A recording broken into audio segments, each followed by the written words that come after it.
Please stand for the Pledge of Allegiance. Pledge allegiance to the flag of the United States of America and to the republic for which it stands, one nation, under God, indivisible, with liberty and justice for all. Good Wednesday afternoon. Make sure this is on. I don't believe we had anyone signed up to address the board, Vicki. Thank you. We'll move on to approval of the minutes of January 6, 2020. Do I have a motion to approve? So moved. Second. I have a motion and second. All those in favor signify by saying aye. Aye. Aye. Opposed, same sign. That carries. Move on to the approval of the agenda. Do I have a motion to approve? So moved. Second. I have a motion and second. All those in favor signify by saying aye. Aye. Opposed, same sign. We have approved the agenda. I don't believe there are any new conflicts of interest presented. We'll move on to 7A through D, the consent agenda. Do I have a motion to approve? So moved. Second. I have a motion and second. All those in favor signify by saying aye. Aye. Opposed, same sign. That is approved. Now to the reports of the president. First we have the HLC reaccreditation update report.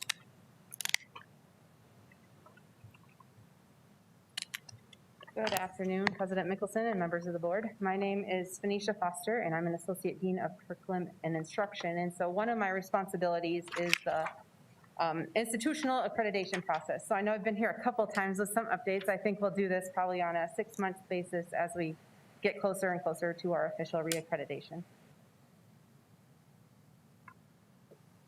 So officially, as we've said before, we are on the open pathway.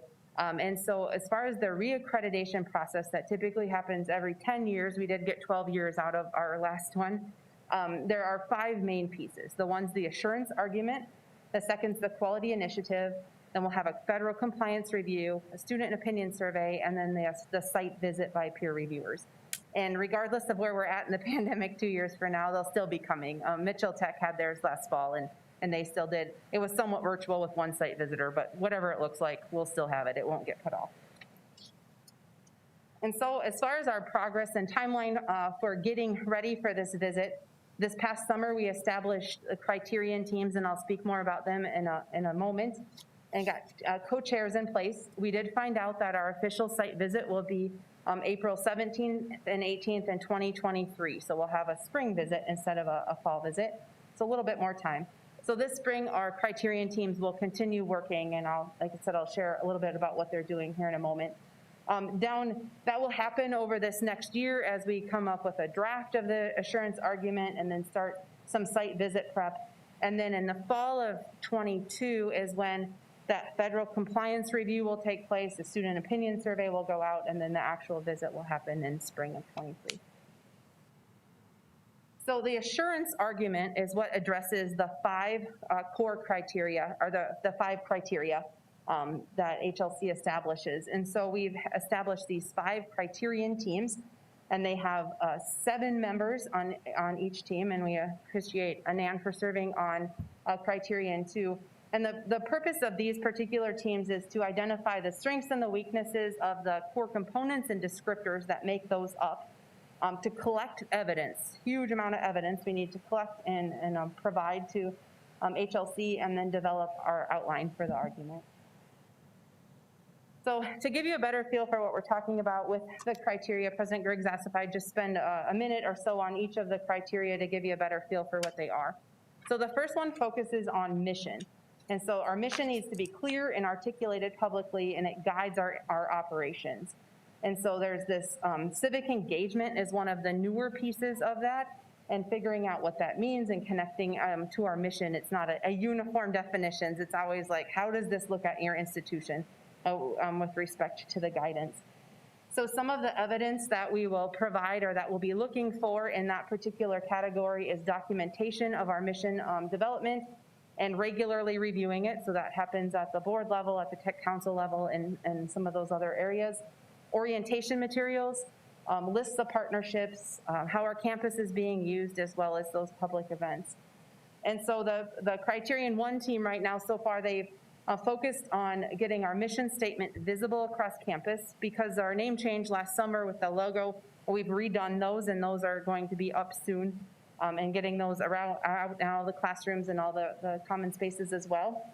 We're working on a civic engagement initiative to figure out what that looks like for us. And one of the pieces that we're hoping to pull off here in April is we're going to call it STC Day, but that will stand for Service to Community Day, and seeing out how we can incorporate an academic type task, but how that really connects to the community. We're not really sure what that looks like yet, but there's some good models from some other schools. So we're hoping to make that a reality in April. And then the diversity coordinator position and initiative and what that looks like. And there's been a lot of conversation around that with administration as well as the foundation. So those are some of the main pieces there. For the second criterion, that's the one on the integrity, ethical and responsible conduct. So lots of focus there on the policies and procedures. This is where the governing board comes into play. So some of the role that you all play with Southeast, we'll have to provide evidence and a narrative regarding that. Focuses on the academic freedom as well as the responsible acquisition, discovery, and application of knowledge and how that all plays out in the classroom. So Dr. Valdez is actually chairing that particular criterion. And so some possible evidence there is our hiring qualifications and processes, our documentation of that, audit reports, all kinds of training, handbook, policies and procedures, specifically making sure we have that academic integrity as well as grievance addressed. And so the current status there is they're looking at, we have a lot of these policies and procedures, but there needs to be some updates to them, both in content, also in name change, and just making sure they're current and that we have everything addressed. And then a specific initiative there is we have an employee handbook, but needing a specific faculty handbook. And so there's a group of faculty that are working on putting that together. 3 and 4 focus on teaching and learning. So the first one is the quality resources and support, and especially focusing on how we deliver education. And so obviously that's changed a lot throughout the pandemic, but we were doing online courses before. So it's online, hybrid, if it's in the classroom, if it's in dual credit. We do have our 2 new additional locations that have been approved now for Huron and the paramedic program, which is still in Sioux Falls. And making sure that, as well as, I might have forgot one there, but just making sure that there's the quality and that there's consistency across all those forms of delivery. Focuses on our faculty and staff, making sure that they are qualified and that our programs and student services are of high quality. So some of the pieces there would be the catalog, syllabi, and we did bring on the concourse syllabi system that's helping get those in a more consistent format, and the pieces are on there that need to be there. Looking at admissions requirements, program reviews, improvement plans, we've got minutes and agendas, and then and there as well as with the programmatic accreditation. And we have definitely focused on that over the past few years. A lot of our health programs have that programmatic accreditation and exploring what that looks like in some additional areas as well. So currently we are looking at some of those pathways, if it's dual credit and concurrent and what that might look like, or how can the certificates lead to diplomas and into degrees. That transferability across institutions. We know we've always fought the Board of Regents a little bit more on transferability there, and seeing how we can get some of our programs to line up and it just be a smoother process for students. On evaluation processes and procedures, so we have launched, or we're piloting a process with faculty. We changed it up a little bit and seeing how that works as far as a more comprehensive evaluation that's not just a classroom observation. And then looking at our files folder structure evidence is hard to find if you don't know where to go get it, or if everyone's kind of doing their own thing. So looking at how we can get these particular pieces in an organized manner so that the evidence is available and that we can use it internally as needed. 4 is on evaluation and improvement. So this is definitely about quality and the ongoing assessment of learning, focusing on the retention, persistence, and completion rates. So this is where definitely the assessment lens comes in on this particular criterion.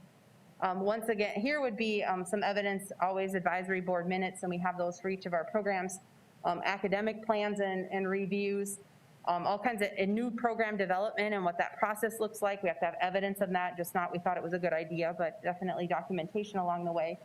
Co-curriculars, there's another piece that we're looking at in terms, and that's in some institutions, that's like their athletics, or that's their library, or some of those. And so we're trying to, but it really can be defined at your own institution. So that's another place we're looking at with career services and student government and some of those pieces that we have in place, and seeing how that program really feeds into student learning.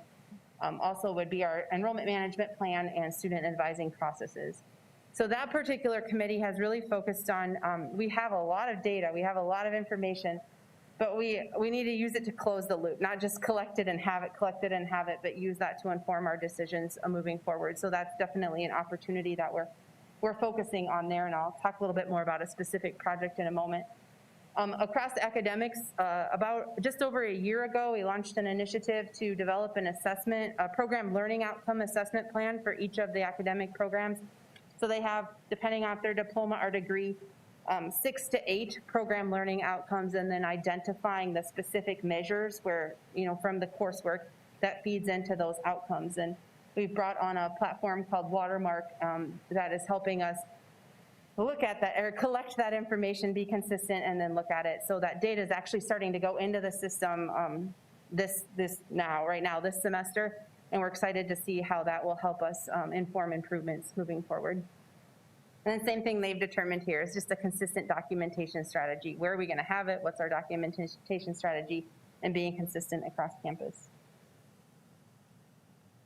Then the fifth one is the institutional effectiveness, resources, and planning. And so there's a close tie to this one and the first one with the mission, but this is like, how do you carry out your mission? Not what it is, what's it look like, where do you have it, but to making sure that your processes and your procedures and your policies and what you're actually doing is fulfilling your mission. So lots about the resource base here. So Rich has been diving into this one and leading us through some weekly sessions, and then that systematic and integrated planning is a key piece here.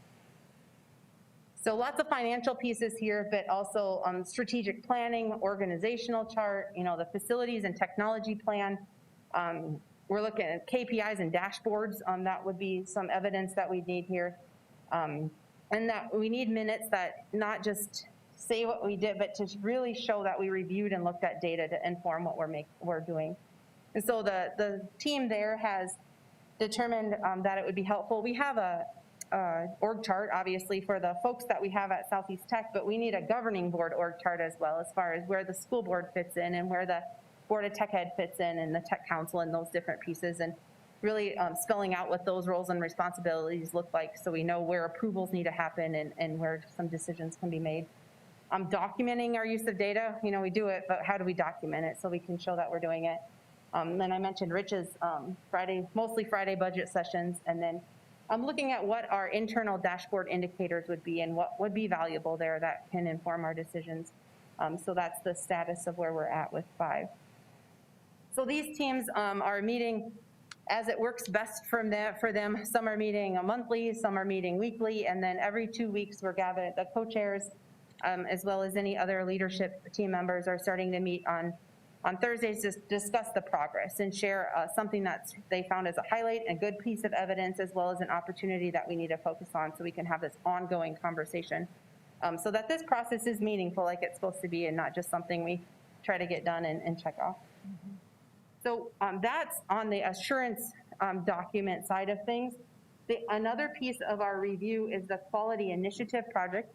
And so I think it was a year ago that we put in our application for HLC's Assessment Academy, and we were accepted, and then it was delayed due to the pandemic. And so we actually got to launch this or start the training of it at the end of October. So we have 7 people on this particular project team, but it will be campus-wide. I think it's great. We have our Director of Admissions, Mandy. We have 3 faculty members with Nick, Myra, and Deborah. Ashley represents IT, and Rich is from the business office finance side of things, and then myself. And so we have a nice, an awesome team that represents across campus, because the focus, what we've titled our project is Advancing Student Learning. And we really want that focus to understand that even if you're the bookstore, if you're admissions, if you're financial aid, like everybody's role is to support student learning, and it's not just academics and coming at this from a team approach. And so this is a 4-year project through HLC. where we have to design a customized project that will improve learning through assessment, but thinking of assessment as that focus on student learning. So we're in the launch phase right now, and we'll do our pilot phase starting in the fall, and then that will continue on, hopefully forever, but formally for 2 years after that. I know this graphic might be hard to see, but this is, thankfully, we have Nick Schneider on the team, and he's our graphics guy, so he can throw together some of this stuff for us. But our goal is, our project goal is to sustain an aligned assessment process that contributes to a culture of learning. And so the pieces that we've identified is a data management plan, like what data do we have, how are we going to use it? Really enhancing, we have a lot of current training and development, but let's enhance it and make it even more valuable and intentional. And then spreading out those, or I guess expanding, that's the word I wanted, the program assessment plans that we've started with academics. And then really having the system of communication that helps us communicate within our own departments, between departments, with our external partners, so that we are, having these conversations that lead to some value-added actions that are evidence-based. So we're really excited about this. We've done a soft launch with the campus, but really in that planning phase right now, and hoping for more of a formal launch next fall. And I know you have the slides, and so those were just some of the more specific pieces that would happen inside of those. So as a recap with our assurance argument, prepping for that, it's our criterion teams and the progress they're making there, our quality initiative, we've got our assessment academy project, and then the federal compliance review student opinion survey will happen in about 1.5 years, and then that site visit will be about 2 years from now. So we're making progress, a lot of work ahead, but we're not at the beginning, we're definitely in the midst of it. So. Are there any questions? Thank you, Phoenicia. I know, taking over from Tracy and having to relearn where everything is even, the data is even kept to figure out that when you're going through accreditation in and of itself is a big process. So thank you to your team and everyone here who's involved in this. I have no doubt that you guys will do great through your accreditation, but it is a great learning tool for you guys, and it helps the organization to be better at what they do. So thank you for Awesome. Thank you. I was just going to add, it's hard when you have a process that's this long to really keep people engaged and moving things forward. And so it's great to see the progress since the last time that you talked to us. And it's interesting to see some of the ideas that you have for kind of current status and what might we do with this. And I think it's not about having the longest list of all the things that you can do, but it's about picking those 1 or 2 things that really are going to be impactful and make a difference long term.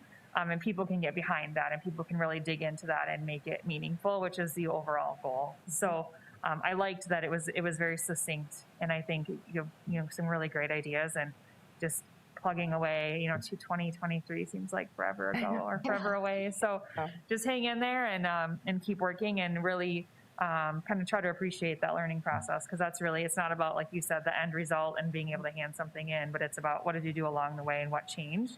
And those cultural types of changes do take time. So as long as the people are invested and able to communicate that, I think it'll go really well.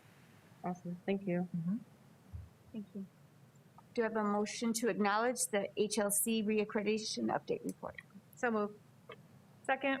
A motion and second. All those in favor signify by saying aye. Aye. Opposed, same sign. We acknowledge that report. Thanks, Rich.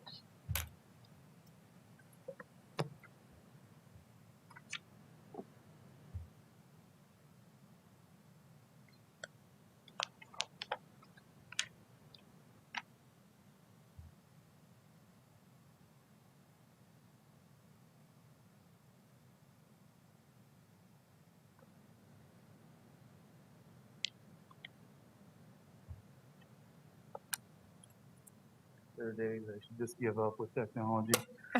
You're This doing might better be than one I of would.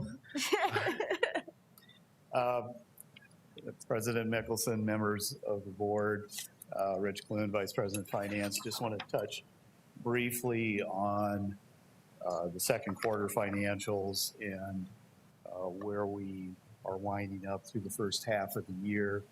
How does that lay against where we are going to finish out the fiscal year? Are we on track? And so just want to hit a couple of the highlights as we look at these reports. If I can make it so you can actually see it.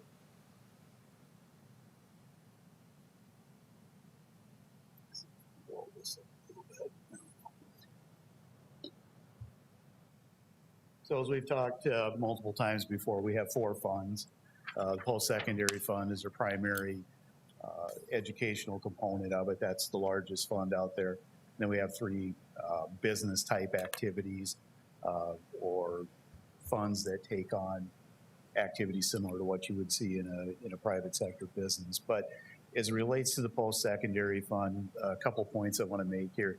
What I tend to like to look at is how are we tracking in line with our budget? So when you look at tuition and fees as a percentage of that overall budget, it is tracking very well, at least through December. So you see us at 49.75% of our budget, right around that 50% range.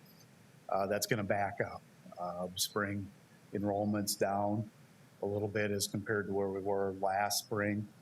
That's going to have an impact as we go to achieve our budget goal in terms of our revenue. But there's a little bit of room there, so we'll see what summer comes. We'll see what the retention, what the melt is over the spring term. So there's a lot of moving parts to it. And when you look at those percentages, we're in a very good position heading into the second half of the year.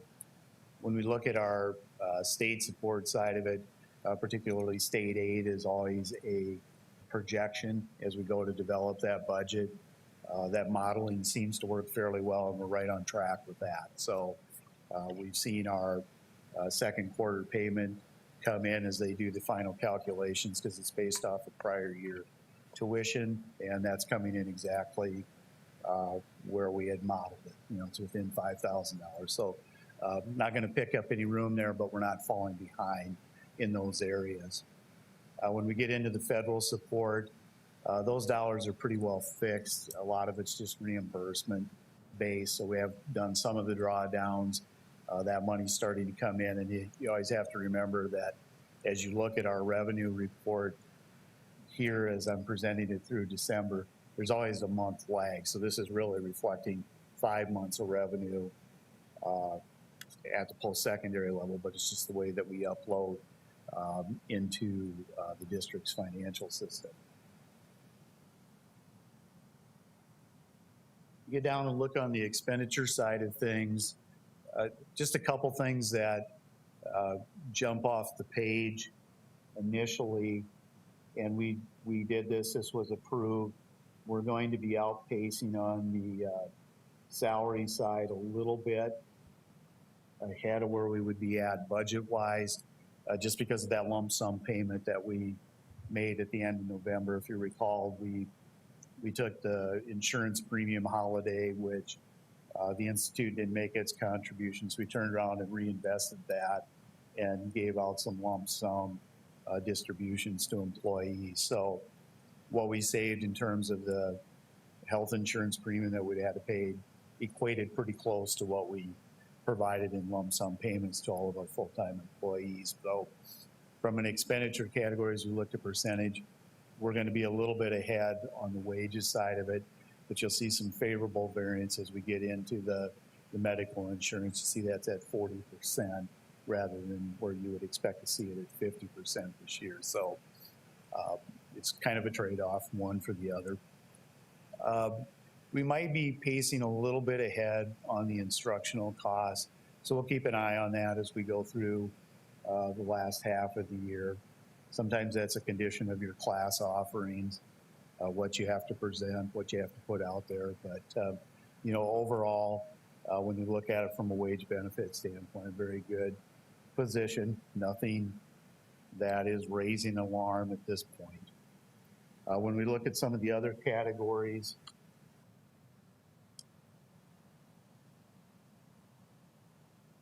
again, nothing really jumps off the page. You see some advantages that I think are somewhat related to the pandemic. So when you look at our travel line item, if you notice, $160,000 budgeted item, we've spent $2,500 here to date. That makes sense with what's going on around us. So even though we have some potential declining revenue through our spring enrollment, we usually realize, the old days we used to call them efficiencies on the expenditure side of it, but I think we'll realize some favorable variances against what we have projected. So, it's pretty early in the year to say where we're going to end up, but again, like I said, nothing's really jumping off the page. Food is another one of those examples, because we're not gathering, we're not coming together as a community in the ways that we've done it in the past. We're seeing us not spend as much on the food side. You're going to hear me talk about that when I get to the food service fund, because that has an impact on that one as well. Other thing on this, bad debt.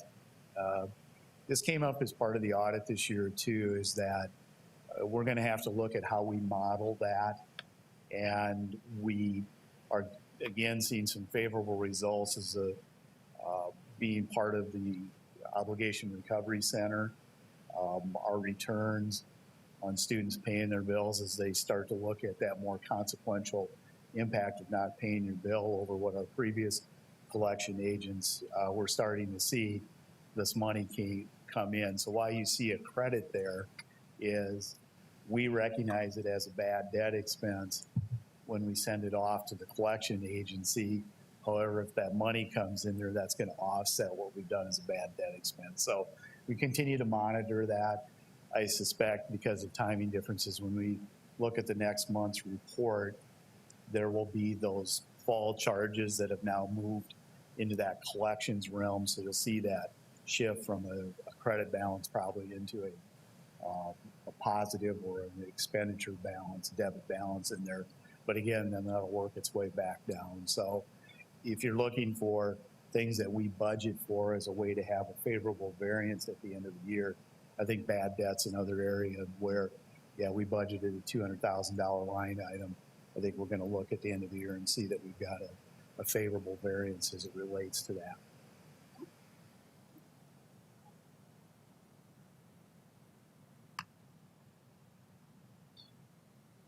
Another major category that comes into play is really looking at our building improvements.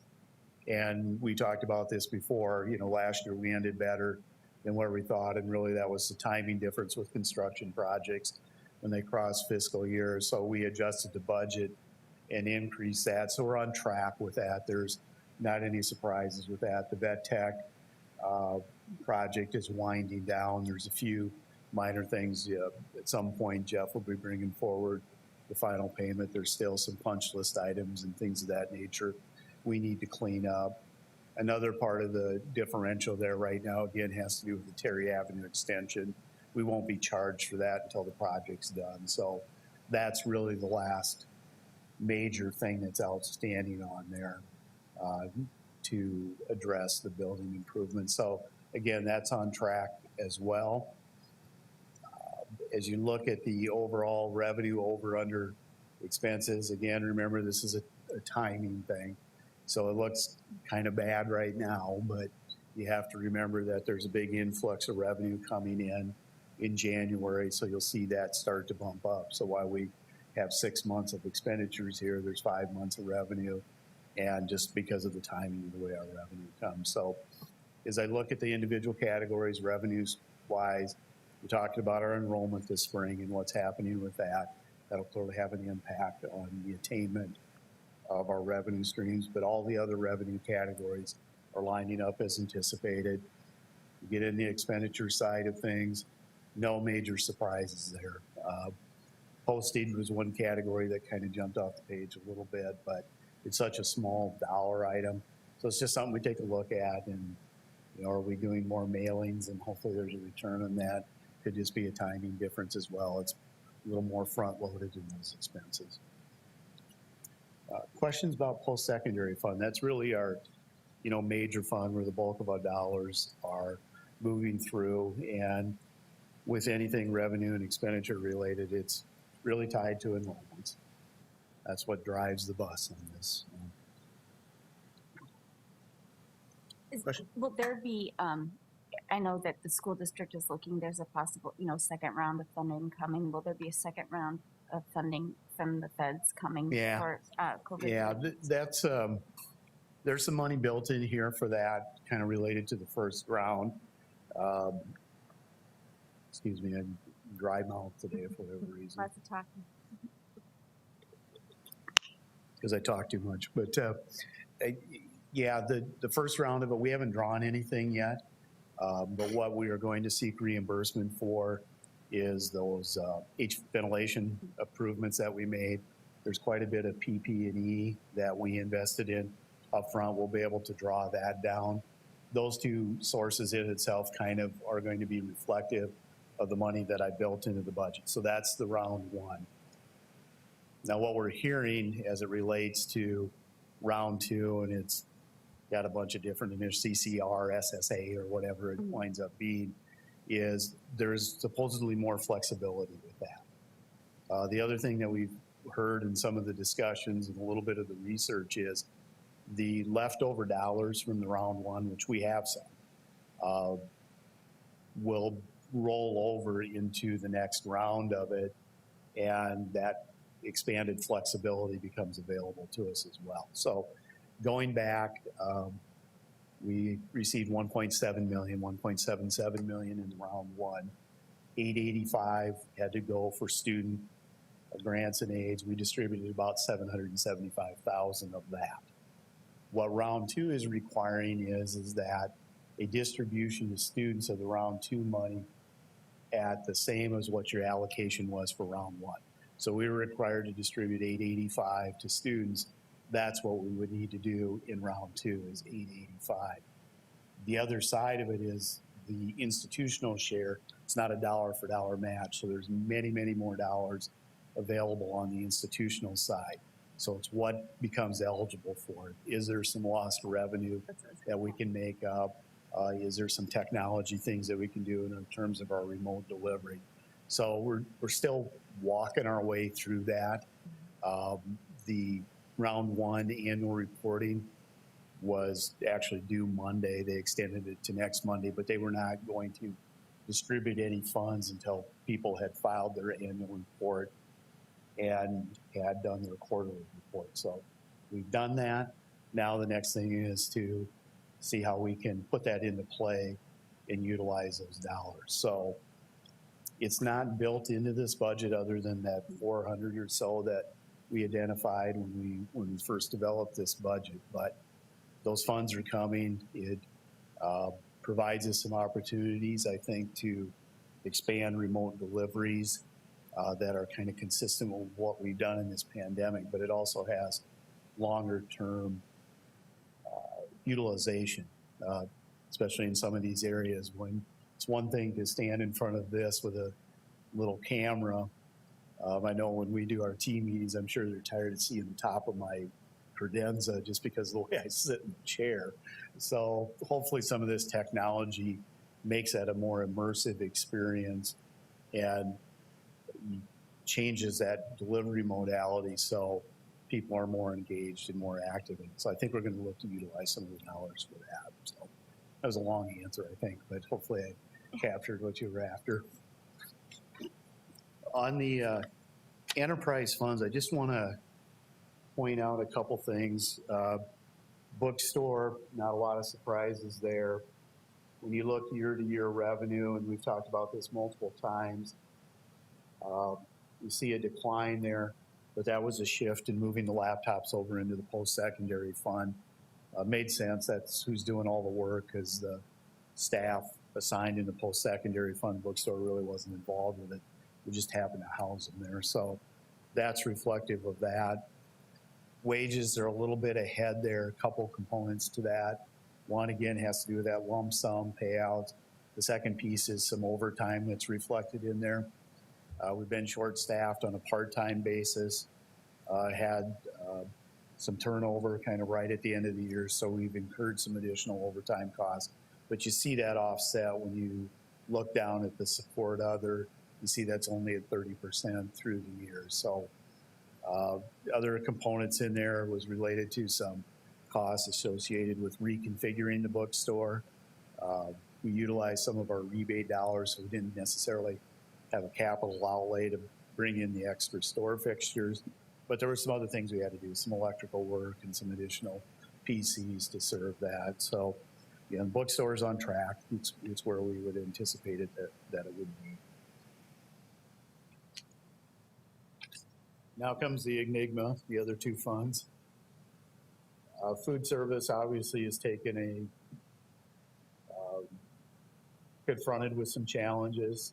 Part of that has to do with our modality. When we're doing a greater percentage in a hybrid format, when we're trying to limit occupancy loads and people on campus, we're seeing that impact in our food service.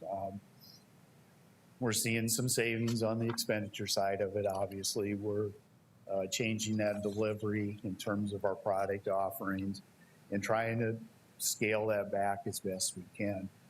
The other thing that's hitting the book or the food service fund pretty hard is the lack of catering events. That was a big component of it in terms of our overall revenue streams, that those things just aren't happening to the level that they were. So as you look at it, you're seeing a $70,000 deficit when you look at the food service fund overall. Remember, there's a lag in the revenue here, which is going to help some of it. I also haven't recorded any of the transfer. We planned a $85,000 subsidy. I don't know if by the time we get to the end of the year, that's going to be enough, if we're not going to jump over that a little bit, just in terms of what we're seeing for traffic on, in the restaurant. But again, it's not like we're looking for a $500,000 influx. It's going to be in that $85,000 range.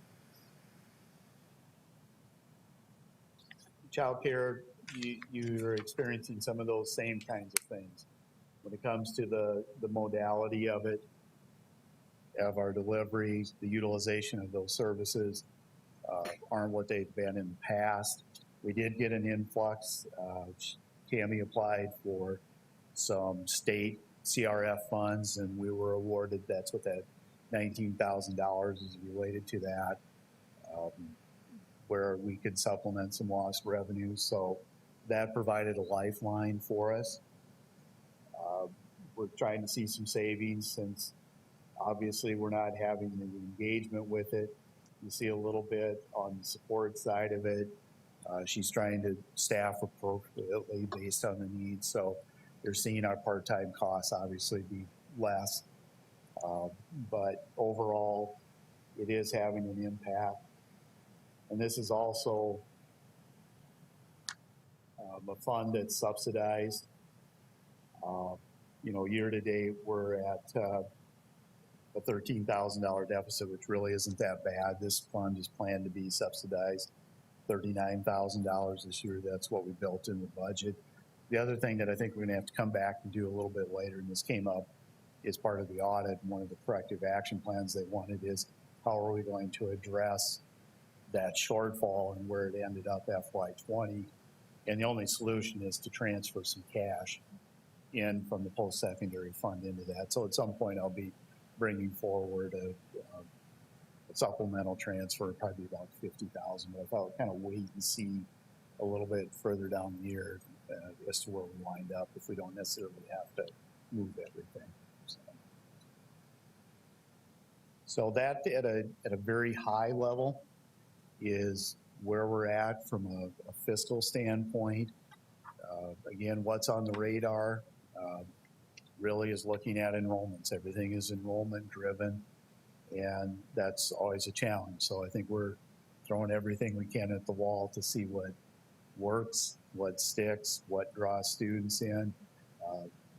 Venetia talked a little bit about that diversity person, as having a point person with that, with the foundation and some of those partners in helping fund that position. Hopefully there's a return as we look to engage that population in our options out here.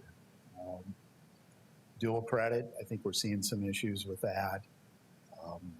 I think that's clearly pandemic related.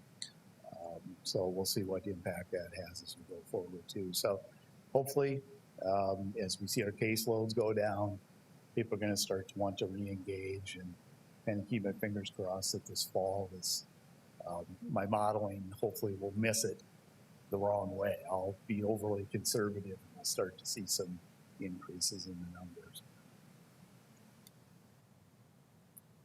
I'd like to throw a guarantee out there, but I can't. I don't expect you to. Exactly. Nobody can predict this. You monitor it as best you can, and you try to anticipate and project as you can.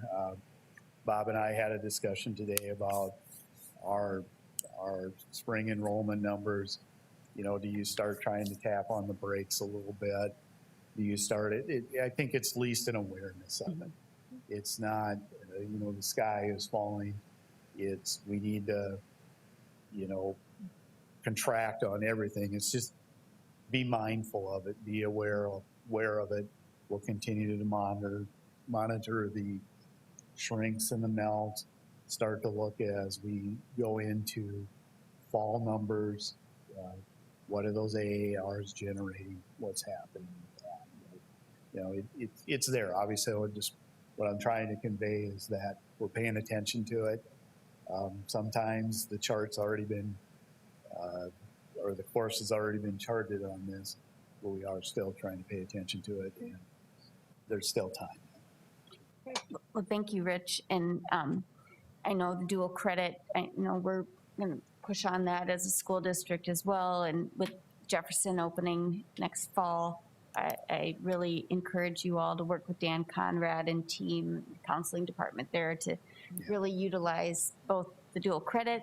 Maybe they'll come there for lunch and will help with the food, and maybe childcare with staff out there too might help too. And we figure if you undersized your parking lot, that presents a potential revenue source. Exactly. You might have to charge parking. Jeff told me, and he assured me there was plenty of parking. But, sell some parking passes. But you know, the reality of it is we've had discussions about that connectivity. We didn't build or plan for that street connectivity between Terry Avenue and our campus. We laid out where we think it'll be. That's a discussion as we go to build our 22 budget and say, if we see that connectivity, you know, we can't have them trudging through the snow across our field. So where do we go with that? Is it an important strategic plan that we look to get a return on? So do we build the street, or do we at least build that connective pathway to make that easier for students to transgress and come into, or egress and come over to our campus and provide that connectivity, which then you start going, well, maybe we should do something between there and CTE, which is a much more expensive proposition, but it's a starting point. And so I think that'll be great that we have that population out there, that connectivity with it. I hopefully see some food service benefits. Don't mean to take away from the federal program, but well, with the juniors and seniors go off campus, and there's not much out there, so that would be a perfect situation. And we draw some traffic from New Tech High, so in fact that population is going to grow 5-fold. Hopefully, it creates some opportunities for us as well. Thank you. Any other questions for Rich? If you have a cheeseburger out there, part of the battle. I will make one special for you that will make worth the sometimes drive. I have an appointment downtown, and so I just swing by. Yeah, because it's close to grab a cheese. I will even do curbside delivery just to make sure that we deliver on that. I move to approve the budget. Thank you. I have a motion to approve or acknowledge the report on the quarter financials. Do I have a second? Second. I have a motion and second. All those in favor signify by saying aye. Aye. Opposed, same sign. That is approved. Bob, did you have anything to add?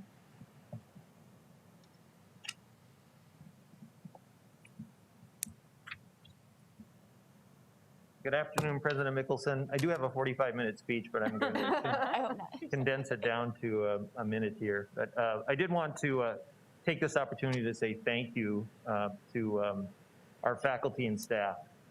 They picked up where they left off. Everybody has been working extremely hard, as you all are aware, I know, in terms of the staff spending extra time and in preparing the facility and getting it ready. And then, you know, I think we've talked about this. I don't think anyone had their world turned upside down more than our faculty and our students, of course. And so our faculty have worked so hard and put in so much time in terms of, trying to work their courses into a hybrid delivery, into an online delivery, when and where appropriate. And I thank Benjamin and the academic administrative leadership team has done an outstanding job juggling rooms.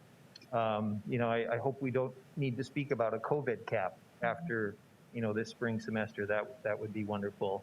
And I also wanted to make a point to thank Phoenicia.